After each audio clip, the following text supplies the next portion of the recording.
Hey guys, how's it going? It's Etanius here. Welcome to episode number 4 of this NHL 22 Detroit Red Wings Fantasy Draft franchise mode here in Motor City on my channel. If you guys have missed episodes up to this point, head up into the top corner. If you missed the last episode, head down into the description. And also, if you do enjoy this one, show your support down below by dropping a like, subscribing, and hitting notifications to never miss when I upload.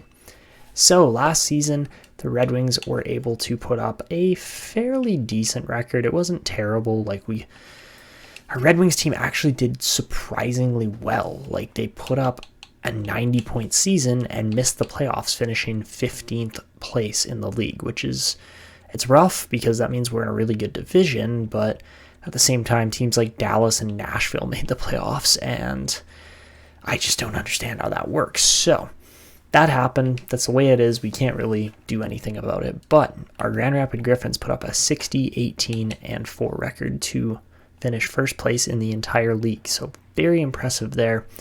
We've got some crazy good youngsters down here in Grand Rapids, as far as Dylan Guenther, Jacob Perreault, Brisson. There are names here that are performing right now. So along with that, the defense is looking okay. I really like how we've got things set up here, and Sebastian Cossa just needs to grow a little bit more to really make the league. So we're going to follow this as we simulate up a little bit closer to the draft. And let's see, they're starting off with Manitoba, and hopefully Grand Rapids can make quick work of them. And they do indeed, beating them 3-0 in the first round. Okay, so that one wasn't too hard. We should probably stop up here because we're playing Rockford next, but we lose game 1 to the Ice Hogs. Game number 2 is a 4-2 win. Game number 3, we lose 5-2, so we're potentially facing elimination. Nope, 2-2 series, looks good. All right, we go up 3-2, and we will be playing the Tucson Roadrunners in the conference finals. All right, not a bad series there either. All right, so heading into round 3 of the playoffs here, and we're going to start off tied 1-1 with Tucson.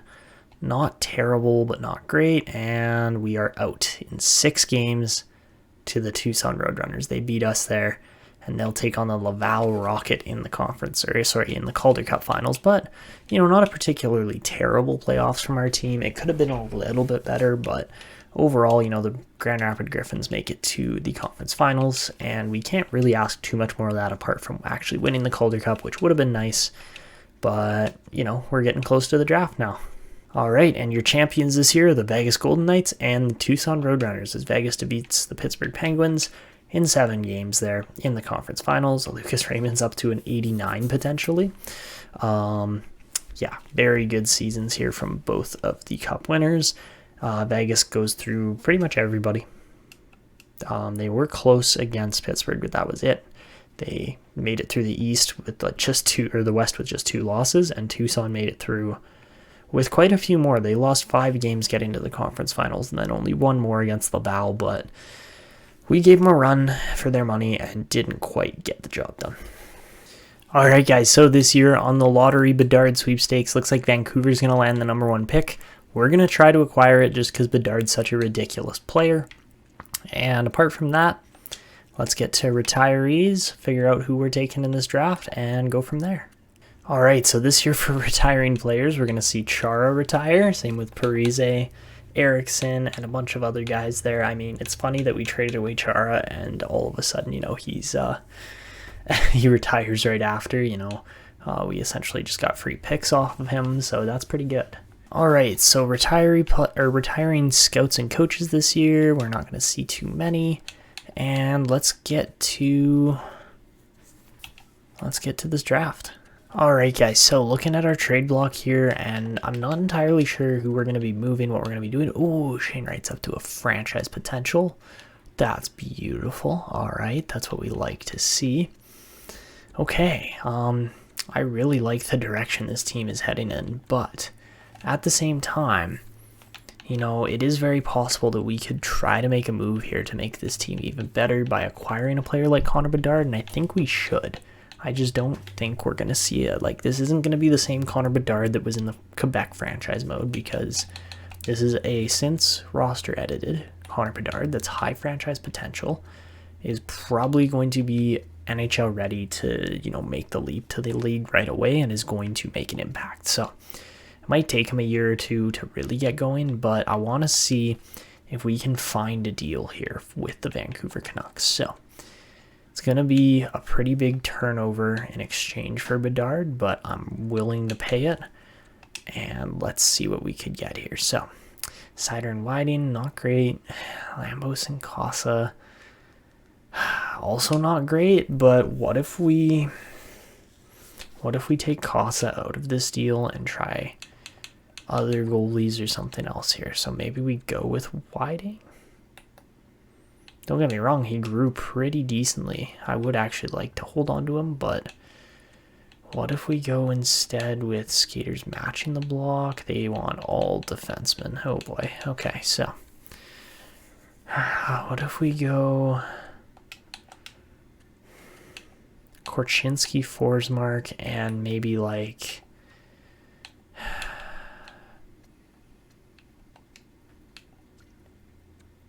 oh, I guess we have to get rid of the 16th too. What if we do that as a deal? Does it go through?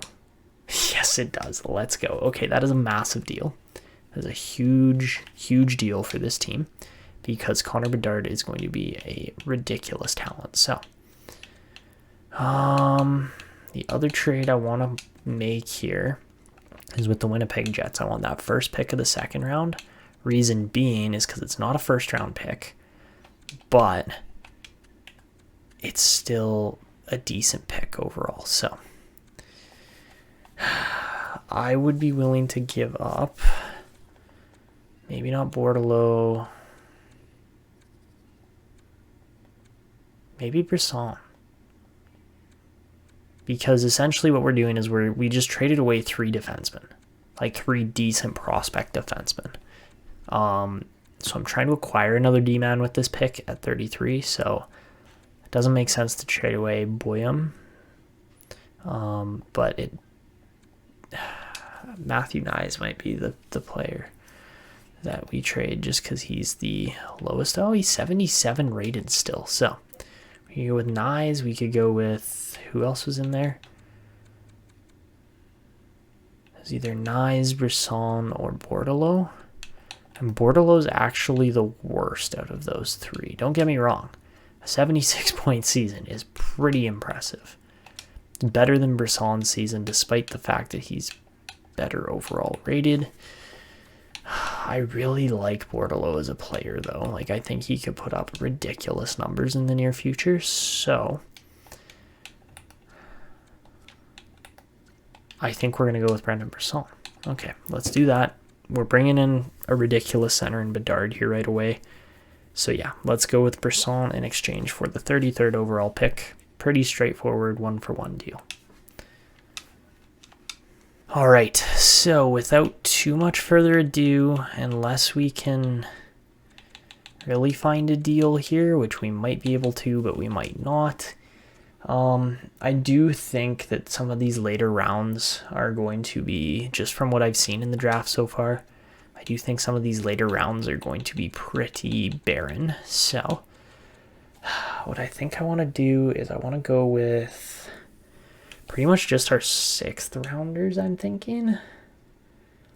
Yeah, let's just go with our 6th rounders, get those out of the way, along with maybe a guy like, Victor Rask or somebody else who's on a fairly large deal.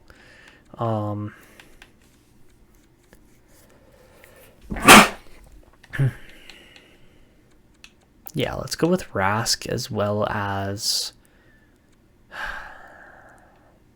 Trevor Moore. And in exchange, I just want to get some piece, some prospect back, something like that. So, you know what? If we could get Matthew Robertson, I would be completely okay with that. So, Anaheim would be over the max cap. Not really surprising. They're paying so many players so much money. So, what if we just take a guy like Malkin off their hands for now? I mean, obviously, we're not going to keep Malkin. You know what? We might be able to get a pick out of this, too. Let's take a 2nd rounder next year. No way does a 1st go through. Yeah, let's go with the 2nd. All right, so another interesting deal here. I know these are all draft deals, but I think they're going to pan out. All right, so we'll make this deal too. It goes through. I don't see why it wouldn't. We pick up Matthew Robertson and a future second. And that's really just a good roster clearing, cap space clearing kind of deal. And let's not hesitate here anymore. Take on Connor Bedard, first overall. We've got 2 franchise centers to play down the middle for the near and extended future. And man, this is a good looking draft here overall. Obviously, we knew the top end of the draft was going to be good. Tarnstrom's just sick as a defensive defenseman. My goodness, very strong top of the draft, no doubt there. Noah Valley goes to Anaheim. And apart from that, Blomstrand. Oh, I was going to draft Kondrachev. Are you kidding me? So I don't think we're going to get the defenseman I wanted now. That's extremely annoying, but I guess we could take Callan Lind. I know he turns out to be good. Like, he's going to be like 60 plus rated. So I'm sorry, but that's just extremely annoying. You go defenseman, defenseman, defenseman, like 3 picks in a row. Seriously? Seriously, who was at the end of the draft? Not very impressed there, Vegas. Not very impressed. Okay. But then again, Seattle also picked right at the end of the draft. So, oh well, it happens sometimes that you miss the player by a singular pick, and that's what happened. All right, so I'm going to go with Callan Lind here just because I know he turns out to be a good player, and he's 67 rated. Not spectacular, but, you know, still a half-decent player for where we're picking him. And, yeah, there just weren't a lot of defensemen I was really interested in apart from Kondrachev. Oh, man.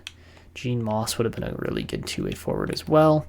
Missed on him, but, you know, that happens. And, yeah, Jeffrey Anthony would have been okay too, but just not quite. Like, I'm not feeling any of these guys in here. I don't want them. So, the next pick we're going to go with here is Dale Haley. Quite the name there. I think that's going to be, yeah, we'll go with Haley, and then we'll go with Winquist within a couple picks. And Haley's a 52 rated sniper, medium elite, beautiful. He is 19, but, you know, that's okay. At pick 60, what do we make it to there? Pick 63, all right. All right, so after that Dale Haley pick, our next player is going to be, I'm going with Clifford Winquist here. He put up some decent numbers. 50 points from 20 points within a year of development is really good, and he's 60 rated, so that's a really nice player there for a 19-year-old second-round pick. We'll take it. Not an overly crazy player, but he could develop. So after Clifford Winquist, we miss out on Ellington. Ellington probably would have made sense. But it is what it is, because we've got Petri Helminen here, who hopefully has got an X Factor, but we'll see. And he is 58 rated, again 19, but two-way defender in the third round. We can't really complain about that. That's a pretty nice pick. So over to pick 95 now, and let's see, did he get drafted? No, he didn't. So our next pick here, 95, is going to be off the board by a little bit. And I think we're going to go, I'm feeling Olli Louis Vara here. I don't know why I had Andy Brain pinned. All right.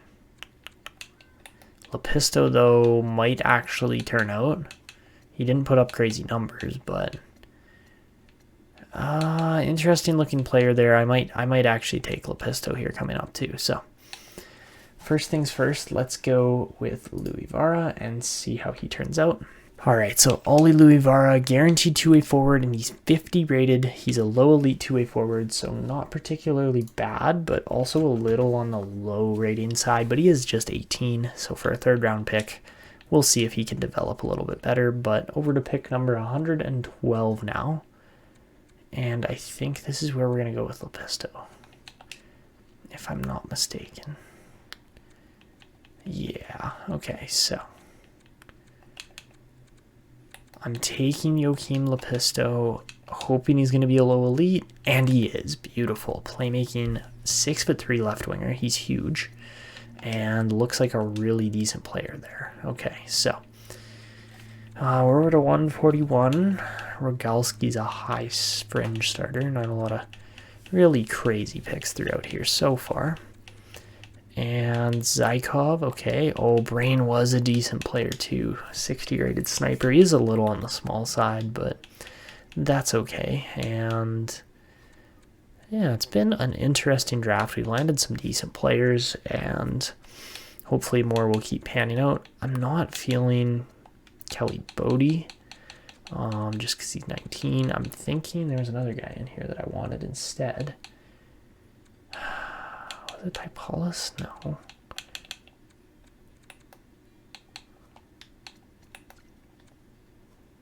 Typolus actually got to play, but he's tiny. The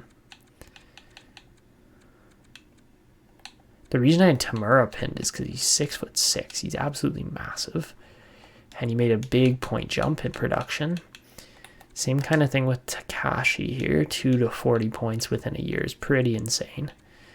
So, alright, so we're going to take Jorgen Backer here for our next pick. I don't know if he's going to pan out, and he doesn't. He's a 55 rated fringe starter, but, you know, not really that terrible, just not quite on the same level of potential as we've been drafting throughout this draft so far. So, 2 picks later, Kelly Boldy did not pan out by any means, so up next, we're going to go even further off the board than where we just were, and I'm feeling this Tamura guy. I think Ian Tamura is going to be our next pick here at 144. All right, and he is yes, he is a low top 6 two-way forward with ridiculous size. He'll eventually be one of our AHL guys, most likely, but still just a crazy frame on a center there. So after that, we're going to go with Alec Takashi, 19-year-old playmaker. No, he's a sniper, but he's 66 rated. Again, low top 6 for 5th-round picks.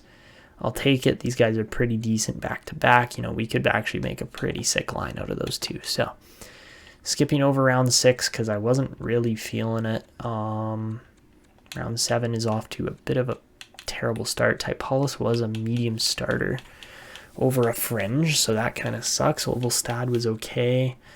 Apart from that, Dunham was good too, however you say his name. Jalen Carlos was nice. Lee Biggrass I should have taken. He was a low top 4, but, you know, it is what it is. And for our final pick at 208, I think we're going with the off-the-board player here. Yeah, he's way the hell off the board. Okay, so the guy I was looking at here was Colton Rekas. 6'5", 19-year-old defenseman. I'm hoping he's low elite, and he's low top 6. Okay, so 52 rated. Not particularly great, but also not really that bad for a 7th rounder either. You know, low top 6 could potentially make your team still. It's not likely, especially not with our Detroit team, but you never know. So a bit of a bust of the end of the draft there, but that's how it goes sometimes. So overall, you know, up to Lepisto, all of those picks above him have NHL potential. Connor Bedard's going to be in the team immediately, and we're going to have a really good team assembled here nice and quick after this draft. All right, guys, so this year for player awards, we're looking at Draisaitl with the Art Ross. The Hart goes to Marchand. Bouchard wins the Norris. Kucherov wins back-to-back Lady Byng. Slafkovsky wins the Calder over Shane Wright this year. Despite being a couple points behind, he did score 40 goals as a rookie, so that's insane. Mitch Marner wins the Conn Smythe this year. Campbell wins the Vezina, as well as the Jennings, along with Pyotr Kochetkov there. This year, Darnell Nurse wins the Bill Masterton. Shaw, or Seattle's coach, wins the Jack Adams. Seattle. Patrice Bergeron wins the Selke. Brad Marchand wins the Ted Lindsay. And Alex Ovechkin wins back-to-back Rocket Richards. And something else I did want to show you guys here was just on the AHL awards. You know, obviously, Grand Rapids was pretty decent, but player award-wise, we would see the Cunningham and Sullenberger go to Merkley, but Jacob Perreault would win the Willie Marsh this year. Alexiev would win the Dudley or the Red Garrett Memorial. Michael Del Zotto would win the Eddie Shore. Craig Anderson would get the Baz. The Butterfield would go to Veshmelka. Bordeleau would win the Hunt Award this year. Vukajevic would get the Yannick Dupree. The Hap Holmes would go to Cossa. And yeah, that's 2 Grand Rapid Griffins winning awards there this year. So as we hit the re-sign phase, we're going to have to get a bunch of our AHL coaches back, which should be a little bit difficult, but I don't see why we couldn't do it. We should be able to. Like, that would make sense to me. And we got a ton of scouts I got to re-sign here. All right, so this year we've got a couple RFAs, but apart from that, mostly UFAs for players in our team. We've got a ton of money, so we could totally pay a guy like Malkin and make the team even better, but I don't know if that's necessarily the right move here. Especially when we've got guys like Shane Wright, Dylan Guenther, so many different good name players moving up the system that are ready to make an impact here. So with that in mind, Connor Bedard probably needs to be signed as well. And I think we just need to go by forwards here at this point. So obviously, yes, Raymond is our best player. Byfield's jumped way up as well. He's looking really good now. So yeah, we'll probably be keeping him around. Same thing with Alexander Holtz. Matthew Beniers also looks great. I'm predicting a line of Raymond, Beniers, and not Wright, but Raymond, Beniers, and Bedard. I think that would be insane. And Bedard could potentially be playing center, but, you know, Beniers is a pretty darn good two-way forward as well. So maybe we have a guy like Lucas Raymond in on his offhand on the left wing and then have a left-handed shot like Bedard on the right wing. That could be deadly to be... Bedard's a right-handed shot, so he could play right or left wing just fine then probably, but we'll see what happens with that. Apart from that, I don't know if we go with Malkin, just based on the fact that we'll have Byfield, Holtz, and then probably Guenther and Wright are going to be right there, as well as Boldy and Johnson. Like, we've got, oh my god, we don't even need to re-sign most of these guys, to be completely honest. Like, Spezza I want to keep around. That's kind of the only guy that I'm really set on. Apart from that, we could walk most of these players, have cap space to pursue a big free agent or two, and it wouldn't be the worst idea ever, but this team has also really started to grow. So first things first, let's get guys like Kent Johnson and a few others signed up here. How much? Oh my god, could we really? No way. I'm going to sign him 8 years, 2.5. If we get him for that and he's that as good as I think he's about to be, then my god. But we'll go for Bedard too. We'll give him the contract. Apart from that, honestly, there's not a lot of guys I really, really want to sign. Maybe Omar McPherson, maybe... Yeah, there's not that many, unfortunately, but, you know, we're still drafting players. We're still putting teams together here to really make them good and deadly, but at the same time, our forward core now just looks so good. All right, guys, so looking through this team, and we don't need to sign any goalies. Our goalies are set. Looking at the back end, we have 3 kind of bigger name expiries here in Subban, Matheson, and Goligoski. Again, 1 year on each of these guys. We are going to have to pay guys like Seider coming up here. That's going to be expensive, but I think we're going to hit Goligoski with about a $6 million deal just for now. We need quite a few cap-eating contracts here, which I'm okay with, as long as they're for 1 season only. Reason being is that it's just going to help avoid extra, what I'm calling tax on players. So if we go 12 to 16, Subban can just get overpaid like crazy. Because it works. It is what it is. It's 1 year. It's not an issue. And Let's just hit him with that $9 million mark again, just to eat up some more cap space. So as long as we do that, and then we'll sign Matheson 2.5 for the next 2 years. He's going to be good for at least 2 more years. And then we need Lyubushkin and McIsaac. Those guys aren't going to cost us anything at all, which is really nice. But because of that, then that translates into more of our other positions here. So I think Bobby Ryan might be a guy that just, doesn't play but gets paid.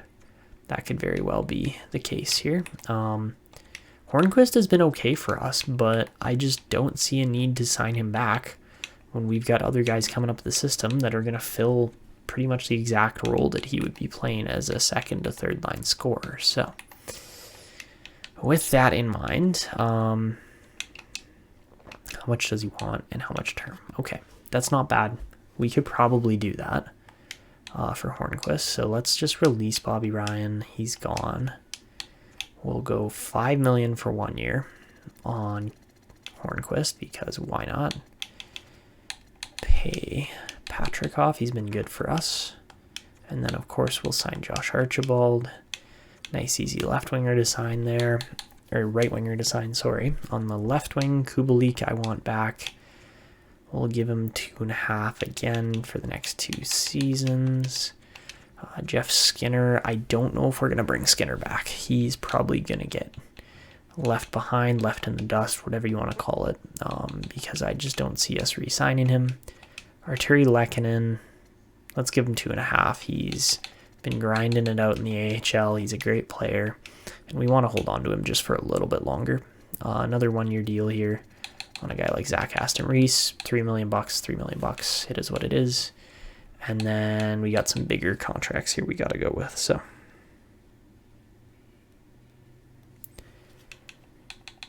let's go with Jason Spezza here for 1 more season. We're going to offer him $6 million.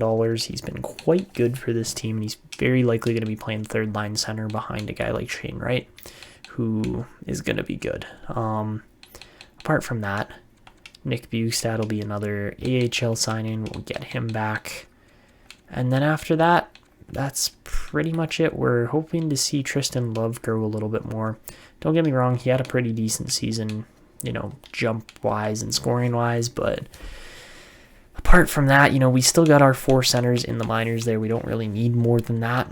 A guy like Ryan Getzlaf's just going to push other younger players down the system, so we're going to let him go, and we're going to let Malkin go. With those 2 guys gone, yes, this team probably doesn't look as solid, but we could potentially pursue other UFAs instead with that money. So that is our team. That is what we're looking at management-wise, and with the contract, we'll get most of... Yeah, okay, we got most of our coaches back. We should get a ton of scouts back here, too. Looks like we did sign Connor Bedard, and... All right, Kubalik joins, same with Johnson, McIsaac, Subban, Goligoski, Hornqvist, Archibald, Bjork, Spezza, Lyubushkin, Matheson, Lehkonen, Aston Reese, Bjugstad, Bedard, everybody. Perfect. So now if we go to all expiring deals, Jeff Skinner is the only one. We got $27 million to spend. We could add 2 really good pieces with that kind of money, depending on who is still actually available. So let's see who the pending free agents are at this point now. So yeah, David Pastrnak would be pretty nice. A Damon Severson would be pretty nice. Who else we got potential wise here? Not a lot. Maybe a Kevin Fiala, but even then we don't really need snipers. Yeah, maybe a guy like Tyson Jost, but again, not exactly what we're looking for there. Maybe a Patrice Bergeron, or who else is left? There aren't really any super crazy goalies. We could bring in a guy like Alec Nedeljkovic, but we'll see. Is that Mousetrap? I don't know. What did I hear? I wasn't listening. I'm watching my show. Oh. You can chat. Nope. Oh, it might have been. Yeah. That's my clip. Sorry. Almost. Hold on. Yeah, I'm getting close. Okay.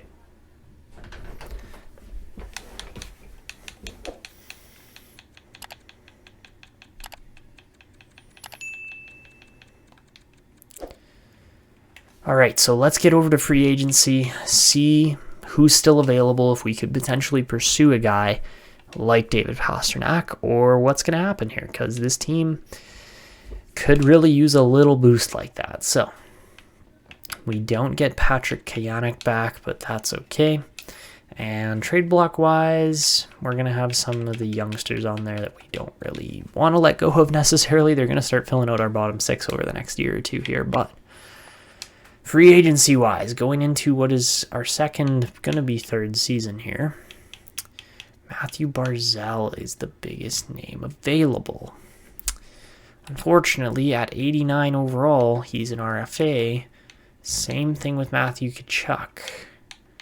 We can't afford to give up our picks necessarily, but this team was also borderline top end, like borderline playoff team here this year. So who else is available? Malkin is okay, but I'd rather have a guy like Nazem Kadri, somebody like that. Again, we tried to get him a couple of years ago, didn't go through. A 33-year-old Gustav Nyquist would be quite the player to add to this lineup, but not exactly what we're looking for or need necessarily. So at 32 years old, Kadri wants a 3-year contract. I think he's going to get a 1-year deal, but he's going to have to prove that he's worth over half of our cap space. We're going to give him like $14 million for 1 year. Don't get me wrong, it's a total overpayment, but we have $27 million to spend here. So why wouldn't you come play for us for 14 mil, right? Apart from that, how are we looking defensively? Defenseman-wise, a guy like Severson would probably be pretty decent. Orlov's also an interesting one, but maybe Mackenzie Weegar?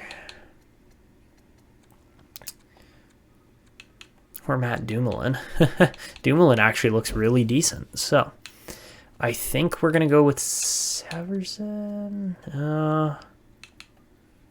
Actually, a guy like Sanheim would be the most likely option for us to go out and try to pick up.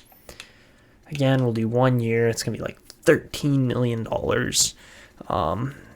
just to bring in a decent defenseman. Like, it's not crazy good, but it's the only really two pieces we can fill here is a center and a defenseman. And really, with the amount of cap space and young contracts we have, 1 year deals make the most sense for everybody we're bringing in. So let's do those $14 and $13 million deals. They're huge, but again, who really cares? It's literally just us trying to go out and pick up some free agents. So Sanheim, lucrative option. I swear to God, if Kadri doesn't come here, okay, good. You better sign for $14 million, Nazem Kadri. But all right, I think that's all we're doing. Let's get to the next season and see how this lineup shapes up. Alrighty, guys. So this season we're looking at a ridiculously strong lineup. We're going to send a guy like Strawman down, and we're going to bring a couple other guys back up to the NHL. So Perreault, Clarke, and Subban all are going to get added to this lineup. Apart from that, I'm really just seeing Strawman coming down right now. I do think that we're going to end up benching a guy, very likely.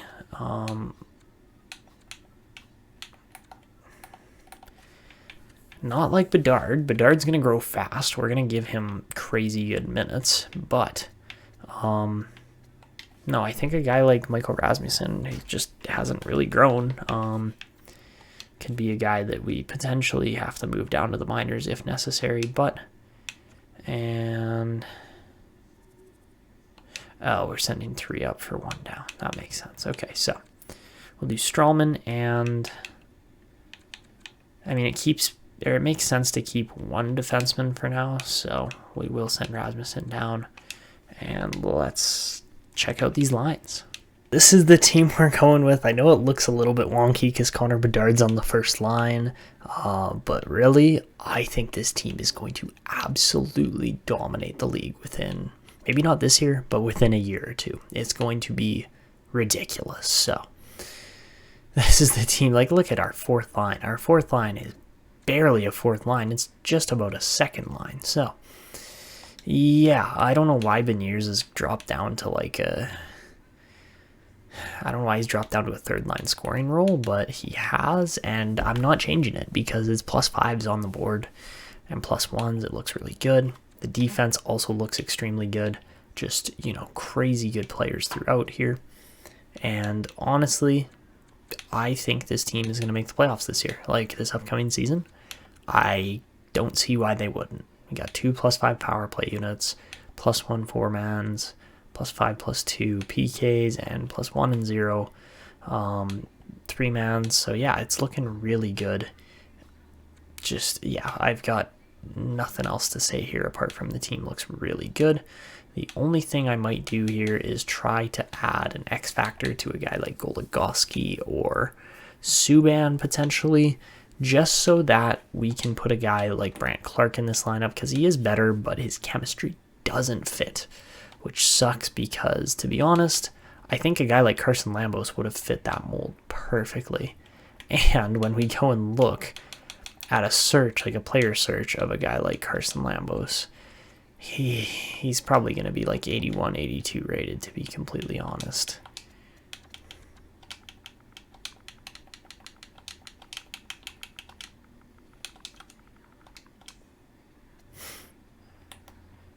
And yeah, he's 80 rated, so he probably would have fit just fine where Slafkovsky's playing right now. But, you know, we've kind of made our trades for the second season here. We could technically add one of these trades if we traded Clarke for Lambos. That might be a good deal, but, you know, if we did a 1-for-1 kind of deal like that, that would count towards this upcoming year.